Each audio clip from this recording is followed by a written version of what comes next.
Assalamualaikum warahmatullahi wabarakatuh. Alhamdulillahi rabbil alamin, wal aqibatu lil muttaqin, fala udwana illa 'alal zalimin. Wassalatu wassalamu ala ashrafil anbiya'i wal mursalin, sayyidina Muhammadin wa ala alihi wa sahbihi ajma'in. Qala Allah ta'ala fil Qur'anil Karim, a'udzu billahi minasy syaithanir rajim.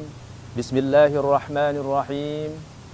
Syahrul Ramadan alladzi unzila fihil Qur'anu hudan lin-nasi wa bayyinatin minal huda wal furqan. Al-ayat.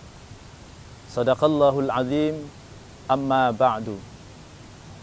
Para pemirsa as-shaimina was-shaimat, kaum muslimin wal muslimat, pemirsa Wilip Online dimanapun Anda berada, rahimakumullah. Bulan Ramadan adalah syahrun azimun mubarak, bulan yang agung dan bulan yang penuh barakah. Syahrun unzila fihil Qur'an, bulan di dalamnya diturunkan Al-Qur'an. Dan para ulama sepakat bahwa Al-Qur'an diturunkan di bulan Ramadan. Sebagaimana Allah Subhanahu wa taala berfirman, Syahrul Ramadan alladzi unzila fihil Qur'an. Itu bulan Ramadan alladzi unzila fihil Qur'an, yang di dalamnya diturunkan Al-Qur'an. Hudal linnasi wa bayyinatin minal huda wal furqan, sebagai petunjuk bagi manusia, wa bayyinatin minal huda, dan penjelasan dari petunjuk itu serta pembeda. Ma'asyiral muslimin as-shaimina was-shaimat, rahimakumullah. Berbicara nuzulul Quran, secara bahasa bahwa nuzul Quran terdiri dari dua kata. Yang pertama nuzul, artinya turun. Sedangkan yang kedua Al-Quran, yang dimaksud adalah Al-Quran, kitabullah al-munazzal ala nabiyina Muhammad biwasitati Jibril alaihissalam, al-mu'jiz al-muta'abbad bitilawatih, yaitu kalamullah yang diturunkan kepada Nabi kita Muhammad sallallahu alaihi wasallam dengan perantara malaikat Jibril sebagai mukjizat, dan membacanya adalah ibadah. Peristiwa nuzul Quran ini terjadi pada bulan Ramadan. Hanya tepatnya kapan terjadinya turunnya Al-Quran tersebut? Apakah di tanggal 17 Ramadan ataukah di tanggal selain itu? Karena kalau kita melihat Al-Quran, Allah Subhanahu wa taala berfirman dalam surat Al-Qadar, Inna anzalnahu fi lailatul qadar. Sesungguhnya kami telah menurunkan Al-Quran pada malam Al-Qadar. Allah Subhanahu wa taala menurunkan Al-Quran pada malam Al-Qadar. Kapankah malam Al-Qadar itu? Malam Al-Qadar, sebagaimana yang dianjurkan oleh Rasulullah SAW, adalah kita mencarinya di 10 terakhir dari bulan Ramadan. Wabil khusus di tanggal-tanggal ganjil, yaitu 21, 23, 25, 27, dan juga 29. Lalu kaitannya dengan turunnya Al-Quran. Apakah Al-Quran itu diturunkan pada malam Al-Qadar, tanggal-tanggal tersebut, ataukah yang sering kita peringati, yaitu tanggal 17 Ramadan?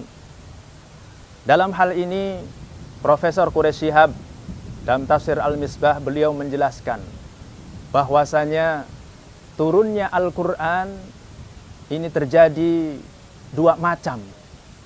Yang pertama, turunnya Al-Quran jumlatan wahidah min lauhil mahfud ila sama'id dunya.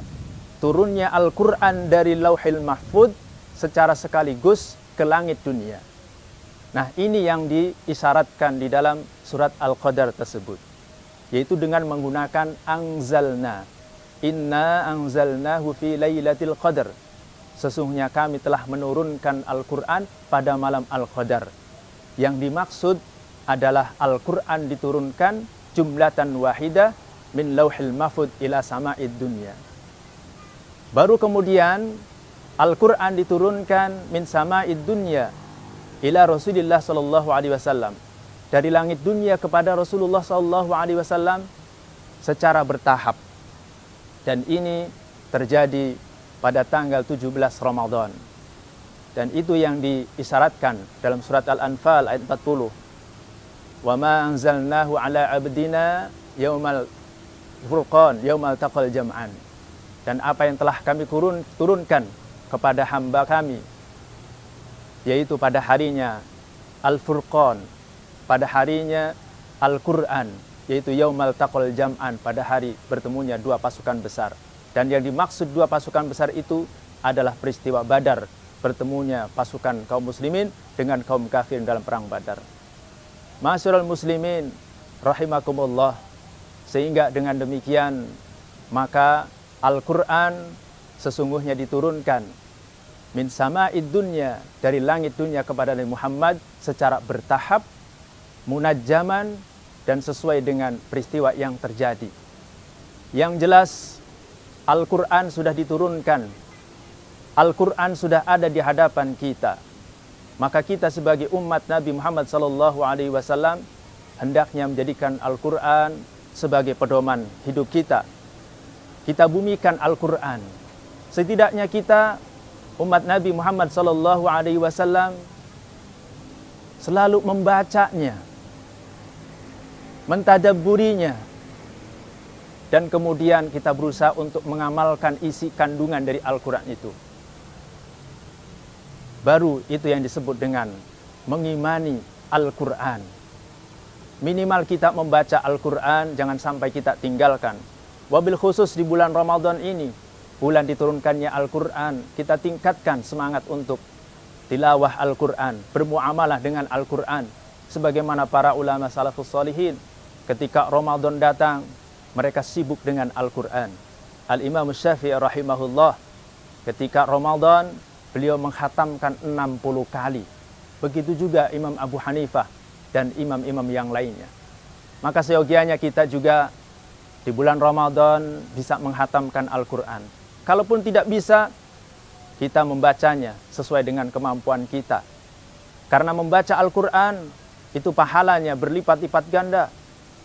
Rasulullah SAW dalam hadis riwayat Tirmidzi bersabda, "Man qara'a harfan min kitabillah falahu hasanah." Barang siapa yang membaca satu huruf dari Al-Quran, ini satu huruf, bukan satu ayat, maka baginya adalah kebaikan, dan kebaikan itu dilipat gandakan menjadi 10 pahala. La aqulu alif lam mim harfun. Aku tidak mengatakan alif lam mim itu satu huruf, kata Nabi. Walakin, tetapi alifun harfun, alif satu huruf, walamun harfun, lam satu huruf, wa mimun harfun, dan mim satu huruf. Berarti kita membaca alif lam mim itu pahalanya sudah 30, karena setiap hurufnya 10 pahala. Masya Allah, betapa banyak pahala yang kita dapatkan ketika kita menghatamkan surat Al-Baqarah, apalagi sampai khatam 30 juz. Ini luar biasa pahala yang berlipat-lipat ganda. Sekalipun kita membacanya tidak paham, tidak mengerti. Siapa yang mengerti dengan makna alif lam mim, ha mim, ain sin qaf, dan selanjutnya? Allahu a'lamu bimradih. Hanya Allah yang tahu maksud dari ayat-ayat tersebut. Demikian para ulama menyerahkan sepenuhnya kepada Allah. Apalagi kita boro-boro mau memahaminya, menafsirinya, membacanya saja masih terbata-bata. Hanya saja memang antara yang membaca, sekedar membaca, dengan membaca penuh penghayatan, tadabbur, serta pengamalan, ini beda dalam hal pahala. Rasulullah sallallahu alaihi wasallam dalam hadis Bukhari Muslim bersabda, "Alladzi yaqra'ul Qur'an fahuwa mahir, fahuwa ma'safatil kiramil bararah." Orang yang membaca Al-Qur'an dan dia pandai, mahir, dia bagus bacaannya, penuh dengan tadabbur, penghayatan, dan pengamalan, maka dia bersama para malaikat kiramil bararah. Walladzi yaqra'ul Qur'an fahuwa yatata'ta. Sedangkan orang yang baca Al-Qur'an padahal dia masih terbata-bata, falahu ajroni, maka baginya 2 pahala. Pahala belajarnya dan pahala membacanya. Kaum muslimin wal muslimat dimanapun Anda berada rahimakumullah, maka ketika kita belum bisa membaca Al-Quran, jangan segan-segan, jangan malu, jangan gengsi untuk belajar mengaji, memperbaiki bacaan Al-Quran kita. Rasulullah juga sampaikan keutamaan orang yang mau belajar Al-Quran. Dalam hadis Bukhari, Rasulullah bersabda, khairukum man ta'allamal Qur'ana wa 'allamahu. Sebaik-baik kalian adalah orang yang mempelajari Al-Quran dan mengajarkannya. Maka dengan demikian kita hendaknya jadikan Al-Quran sebagai pedoman kita, pedoman hidup kita. Bukan hanya sekedar membaca saja, tetapi kita berusaha untuk terus memahami isi kandungan Al-Quran melalui tafsir-tafsir Al-Quran. Tentu saja tafsir-tafsir menurut para ulama tafsir yang mu'tabarah. Jangan sampai memahami Al-Quran dari tafsir-tafsir yang nyeleneh, yang hanya mengandalkan logika, bukan keimanan. Sehingga kita dapat memahami Al-Quran dengan baik, lalu kemudian kita mengamalkannya, dan kita termasuk orang yang selamat dunia dan akhirat. Mudah-mudahan dengan peringatan Nuzulul Quran, semoga kita menjadikan Al-Quran sebagai tuntunan hidup kita dan sebagai fondasi dalam mengarungi kehidupan dunia ini. Mudah-mudahan Allah Subhanahu wa Ta'ala menerima ibadah kita, ibadah puasa kita, dan juga tilawah kita. Demikian yang dapat kami sampaikan. Mohon maaf atas segala kekurangan. Wallahul muwafiq ila aqwamit thoriq. Wassalamualaikum warahmatullahi wabarakatuh.